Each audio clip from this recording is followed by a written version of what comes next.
Siempre había escuchado rumores de cosas extrañas en la maquiladora, pero nunca fui de los que se dejaban llevar por historias de fantasmas o lo sobrenatural. Nací y crecí en la ciudad, con los pies bien plantados en la tierra. Lo que no ves no te puede hacer daño, siempre decía mi abuelo. Pero lo que me pasó cambió todo lo que creía. Era una noche cualquiera, igual a tantas otras. Yo trabajaba en el turno nocturno en una maquiladora de textiles en una ciudad fronteriza. Nunca fui fan de ese horario, pero el sueldo era bueno y no había mucho más donde escoger. El ambiente en la maquiladora siempre era pesado, pero no solo por el trabajo. Las condiciones eran duras, largas horas de pie, el constante sonido de las máquinas y el calor, que parecía aumentar de manera insoportable conforme pasaban las horas. Pero esa noche había algo más en el aire. Algo que desde el inicio me incomodaba, aunque no pude ponerle nombre. Todo comenzó poco después de las 11 de la noche. Estaba en mi puesto de trabajo, revisando la calidad de las telas. A esa hora, la mayoría de los empleados ya habían encontrado su ritmo y el sonido de las máquinas era lo único que se escuchaba. De repente, las luces parpadearon. No es algo raro en una instalación tan vieja como esa. Pero lo extraño fue lo que vino después. Sentí una corriente de aire frío que pasó justo a mi lado. Lo sentí en la nuca, como si alguien me hubiera soplado el cuello. Me giré rápidamente, pero no había nadie. Solo mi compañera, Marta, a unos metros de distancia, con los audífonos puestos, concentrada en su trabajo.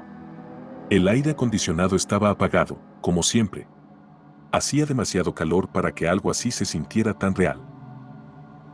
Traté de sacudir esa sensación de mi mente, diciéndome a mí mismo que era solo mi imaginación. Pero no podía evitar sentir que algo me estaba observando. Volví a mi trabajo, pero ese frío persistía, clavándose en mi espalda. Unos minutos más tarde, escuché lo que parecía un susurro. Era apenas audible, pero estaba seguro de haberlo oído. Sonaba como una voz femenina, llamándome por mi nombre. Me detuve y miré a mi alrededor, pensando que quizá Marta me estaba hablando. Pero ella seguía inmersa en su tarea. Nadie más estaba cerca. Intenté concentrarme de nuevo, pero el susurro se repitió, esta vez más claro. Ayúdame, decía. Mi piel se erizó. No sabía qué pensar. Mis manos comenzaron a temblar y solté la tela que estaba revisando. Miré al reloj, apenas eran las 11:20. Faltaban horas para que terminara mi turno, pero sentía que no podía estar un minuto más en ese lugar. Me acerqué a Marta, tratando de parecer calmado. Le pregunté si había escuchado algo raro. Ella me miró extrañada, se quitó uno de los audífonos y negó con la cabeza. Solo la música, dijo con una sonrisa. Me sentí un poco tonto, pero no podía sacudirme esa sensación.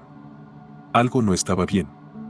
El resto de la noche pasó en una extraña mezcla de tensión y miedo. Los susurros no cesaron, pero traté de ignorarlos. A la mañana siguiente, cuando llegué a casa, le conté a mi madre lo que había pasado.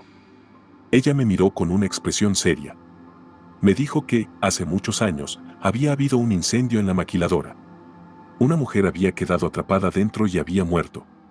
Según la historia, desde entonces, algunos empleados habían reportado ver su figura o escuchar su voz en las noches. Era algo que se había convertido en parte del folclore del lugar, pero pocos lo tomaban en serio. Yo no creía en esas cosas. O al menos, no hasta esa noche. Pero lo que experimenté no se podía negar. Algo me estaba llamando. Algo estaba allí. Decidí investigar más. Pregunté discretamente a algunos compañeros de trabajo si habían notado algo raro en la fábrica, especialmente durante el turno nocturno.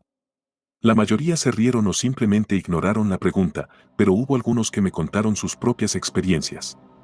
Un chico llamado Raúl, que llevaba más tiempo que yo, me dijo que había sentido la misma corriente de aire frío varias veces en el área donde trabajábamos. Otros mencionaron sombras que veían de reojo, pero que desaparecían cuando giraban la cabeza. Ninguno quería hablar demasiado del tema, como si temieran atraer la atención de algo que preferían dejar en paz. Una noche, unas semanas después de mi primera experiencia, el incidente más extraño de todos ocurrió. Estaba solo, cerca de la medianoche. Marta había salido temprano y el resto del equipo estaba en otras áreas de la planta.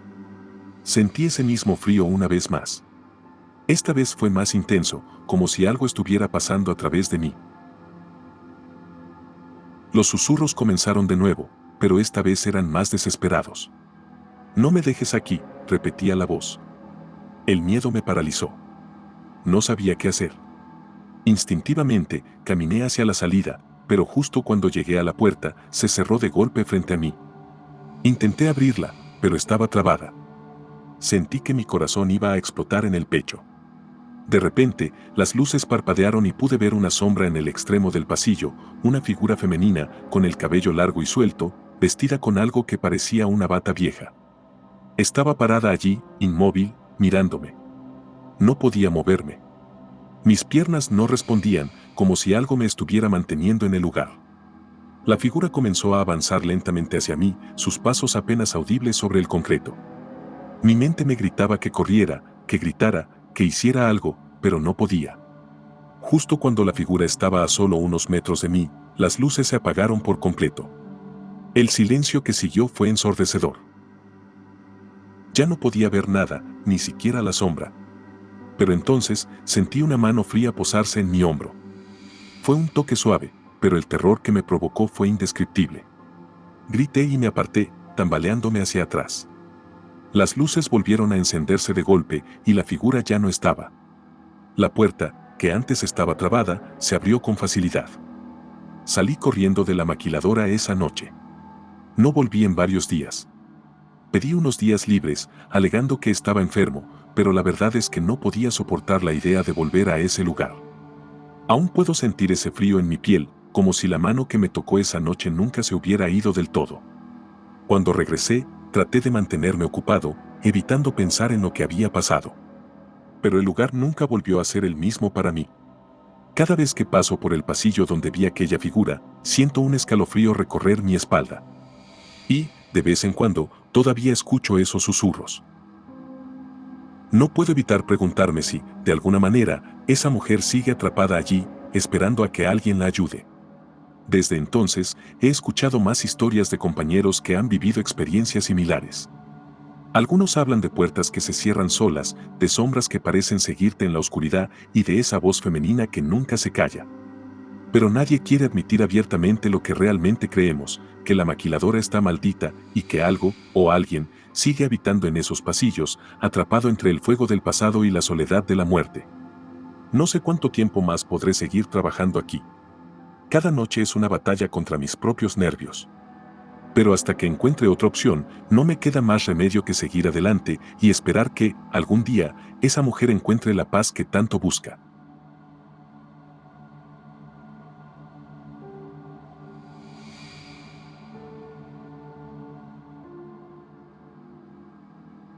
Trabajar en el turno nocturno de una tienda de autoservicio siempre tiene su dosis de extrañeza. Entre los clientes que aparecen a horas inusuales, aquella noche parecía como cualquier otra. Había Trabajar en el turno nocturno de una tienda de autoservicio siempre tiene su dosis de extrañeza. Entre los clientes que aparecen a horas inusuales y los largos momentos de silencio absoluto, uno nunca sabe qué esperar.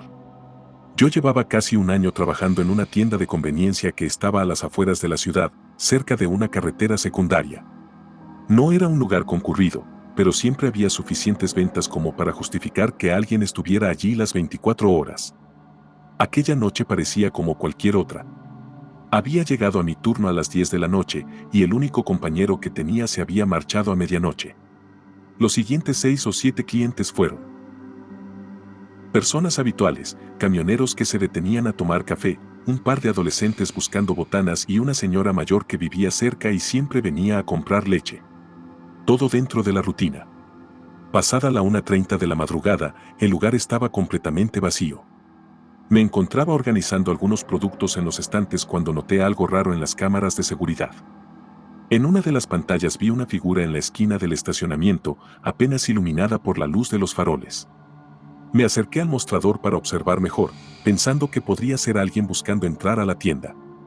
Lo que vi me hizo retroceder. No era una sola figura, sino al menos 6 o 7 personas, todas vestidas con túnicas negras. Estaban completamente quietas, alineadas al borde del estacionamiento. No pude ver sus rostros porque las túnicas tenían capuchas que les cubrían la cabeza. Pensé que se trataba de alguna especie de broma o tal vez un grupo extraño de personas que habían salido tarde de alguna reunión. Pasaron unos segundos y otro grupo de personas apareció desde la oscuridad, sumándose a los que ya estaban allí. Ahora había al menos una docena, todos con las mismas túnicas oscuras. Mi corazón empezó a latir más rápido, pero traté de calmarme. Quizá era algún tipo de evento que desconocía, aunque algo en sus movimientos, o la falta de ellos, me inquietaba profundamente. De pronto, comenzaron a acercarse a la tienda. Lentamente, avanzaban en línea recta, sin hacer ningún tipo de ruido. Parecía como si estuvieran deslizándose en lugar de caminar. Fijé la mirada en sus pies a través de las cámaras, pero no veía pasos. Era como si flotaran, sus túnicas rozando el suelo sin que sus cuerpos lo tocaran. El pánico empezó a instalarse en mi pecho. No podía apartar la mirada de las pantallas, viendo cómo se acercaban más y más a la puerta principal. Mi instinto me decía que debía cerrar la tienda, pero no podía moverme. Estaba paralizado. Cuando llegaron a la entrada, comenzaron a rodear la tienda en un círculo perfecto. Eran al menos 20 personas ahora, todas sin decir una sola palabra, sin hacer ningún sonido. Parecían coordinados, como si supieran exactamente lo que estaban haciendo. Fue entonces cuando noté que uno de ellos, que estaba más cerca de la puerta, extendió una mano pálida y delgada hacia el tirador de la puerta de vidrio. Inmediatamente, corrí hacia el mostrador y aseguré la puerta con el seguro, mis manos temblaban mientras giraba la llave. Escuché como el mango de la puerta comenzó a sacudirse, como si trataran de abrirla desde afuera. El vidrio vibraba ligeramente con el esfuerzo, pero no lograban forzar la entrada. Mi mente corría, tratando de entender qué estaba pasando. Intenté calmarme, pero la sensación de peligro era abrumadora. ¿Quiénes eran estas personas? ¿Qué querían? No podía ni siquiera llamar a la policía, no había señal de celular en esa área, y el teléfono fijo de la tienda llevaba días sin funcionar. Estaba solo. Volví a mirar las cámaras.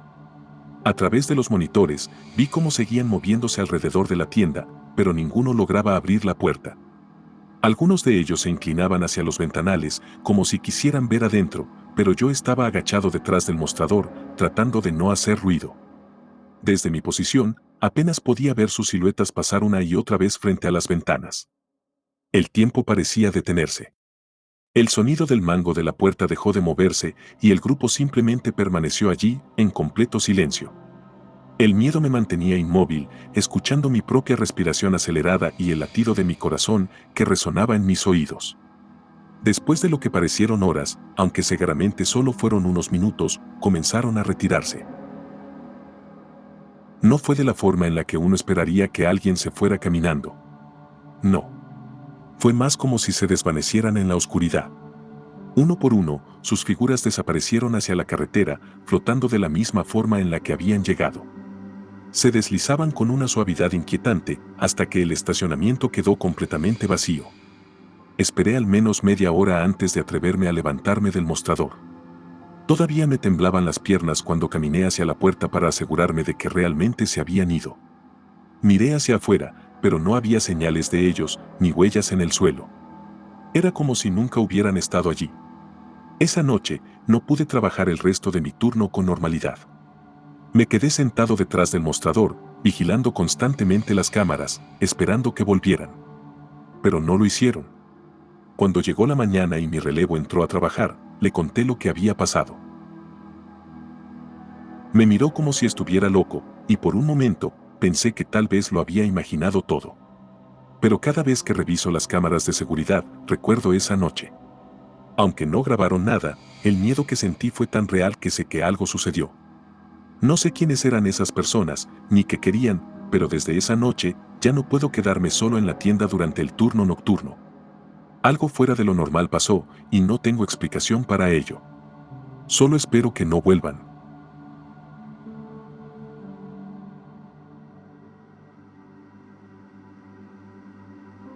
Trabajar en una gasolinera en el turno nocturno puede ser una experiencia solitaria, pero ya me había acostumbrado. El lugar donde trabajo está en una carretera bastante transitada, aunque por las noches el tráfico disminuye considerablemente. La mayoría de las personas que paran aquí son camioneros o viajeros que buscan llenar el tanque y continuar su camino. No es un trabajo complicado. pero las largas horas de la noche a veces pueden jugar con tu mente. Una noche de principios de noviembre, poco después de las 9 de la noche, me encontraba en mi cabina, organizando algunas facturas y escuchando música en la radio cuando vi un coche acercarse lentamente a las bombas de gasolina. El motor sonaba como si estuviera a punto de descomponerse, con un ruido irregular y áspero. Era un sedán viejo, uno de esos modelos que ya no ves mucho por la carretera. Me levanté para atenderlo. El conductor era un hombre de unos 50 años, cabello canoso y con un aspecto desaliñado. Llevaba una camisa arrugada y un sombrero de ala ancha que apenas dejaba ver su rostro. Al acercarme para ofrecerle servicio, noté que su expresión era extraña. Parecía desorientado, con los ojos vidriosos, como si estuviera perdido en sus propios pensamientos. ¿Le lleno el tanque?, pregunté con la misma cortesía de siempre, aunque algo en su mirada me ponía nervioso. Sí, por favor, murmuró sin mucho entusiasmo, como si apenas estuviera consciente de lo que pasaba a su alrededor. Comencé a cargar la gasolina mientras observaba al hombre de reojo. No pude evitar notar que miraba alrededor de la gasolinera como si no supiera dónde estaba, como si todo le resultara extraño o desconocido. En algún momento, sus ojos se encontraron con los míos y me dio un escalofrío. Había algo en su mirada, una especie de tristeza profunda, casi como si supiera algo que yo no. Cuando terminé de cargar la gasolina, le dije el total. Metió la mano en su bolsillo con lentitud, sacando un billete arrugado. Al entregármelo, noté que su mano temblaba ligeramente. Sin decir más, me dio las gracias con una voz apagada y subió al coche. Encendió el motor, que resopló de nuevo antes de arrancar, y se fue lentamente por la carretera. No le di más importancia al asunto en ese momento, aunque su comportamiento había sido bastante extraño. Minutos después de que se fuera, vi pasar una ambulancia a toda velocidad por la carretera. No era raro ver una ambulancia de vez en cuando, ya que esa parte de la carretera es conocida por ser peligrosa, especialmente de noche, con muchas curvas cerradas y poca iluminación. Los días pasaron sin mayores novedades, hasta que un lunes, durante mi descanso, vi un reportaje en el noticiero local que me dejó helado. Hablaban de un accidente que había ocurrido en esa misma carretera la noche en que atendía al hombre del sedán viejo. Un coche, el mismo modelo y color del que yo había visto, había caído a un río cercano después de que el conductor perdiera el control en una curva. Sentí un nudo en el estómago al recordar al hombre que había atendido. Pero lo que realmente me perturbó fue cuando mencionaron la hora del accidente, las 10 de la noche. Era imposible. Yo había atendido a ese hombre minutos después de las 9:30. ¿Cómo podía haber tenido el accidente casi media hora antes de que se marchara de la gasolinera? Revisé una y otra vez el reporte. No podía ser otro coche, la descripción coincidía a la perfección. El vehículo, el conductor, todo. Mi mente no podía procesar lo que estaba leyendo. Incluso llegué a pensar que tal vez estaba confundido. Pero cuanto más lo pensaba, más claro lo tenía. Ese hombre, el que atendí esa noche, había sido la misma persona que murió en ese accidente. Me recorrió un escalofrío. ¿Cómo podía haberlo visto si, según el informe, el accidente ocurrió a las 10 de la noche? La sensación de malestar no me dejó en paz durante días. No pude evitar volver a la gasolinera con la esperanza de que alguien me diera una explicación lógica, pero nadie pudo decirme nada. Pregunté a otros compañeros si habían visto algo raro esa noche, pero todos dijeron que no. Yo era el único que estaba allí cuando ocurrió. No había cámaras de seguridad que pudieran confirmar lo que vi. Solo mi recuerdo, cada vez más claro y perturbador. No pude dejar de pensar en el comportamiento extraño del hombre. Parecía perdido, desorientado. ¿Podría haber sido una especie de advertencia? ¿Un momento donde lo real y lo imposible se cruzaron? Incluso llegué a considerar que, de alguna forma, el hombre ya había tenido el accidente y lo que vino fue más que un eco de su presencia, una especie de manifestación de su último viaje por la carretera. Han pasado meses desde ese incidente, pero cada vez que veo un coche viejo detenerse en la gasolinera por la noche, siento un nudo en el estómago. Siempre miro al conductor 2 veces, buscando cualquier señal de desorientación o algo que me diga que lo que pasó aquella noche fue real. Todavía no sé qué ocurrió exactamente, pero sé que no lo imaginé. Yo vi a ese hombre. Lo atendí. Le cobré. Y luego su coche apareció en un río, casi una hora antes de que lo viera por última vez.